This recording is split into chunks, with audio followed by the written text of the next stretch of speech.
আপনি কি জানেন হজরত মুসা আল্লাহ ইসলামের সময় এক মদখোর ব্যক্তি ছিল যে অনেক গুনাহের কাজে লিপ্ত ছিল। ওই ব্যক্তির প্রতি অতিষ্ঠ হয়ে লোকেরা তাকে এলাকা থেকে বের করে দিলেন। কিছুদিন পর তার কাছে খাবার শেষ হয়ে যায়, সে ক্ষুধায় ছটফট করতে থাকলো।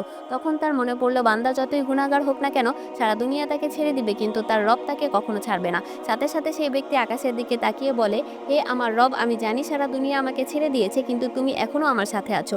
আমি শুনেছি তুমি তোমার বান্দাদের ভালোবাসো এবং তাদের মাফ করে দাও। তাই আমি তোমার নিকট তওবা করছি।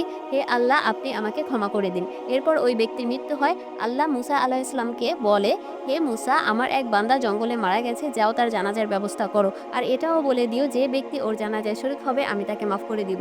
লোকটিকে দেখে সবাই বলল, হে আল্লাহর নবী, এই লোক তো অনেক গুনাহগার। এ বিষয়ে মুসা নবী আল্লাহকে জিজ্ঞেস করলেন। আল্লাহ বললেন, এই লোক অনেক গুনাহ করত কিন্তু মারা যাওয়ার আগে সে তওবা করে নিয়েছে আর নিজের রবের কাছে ফিরে এসেছে। তাই মরার আগে যেন আমরা তওবা করতে পারি।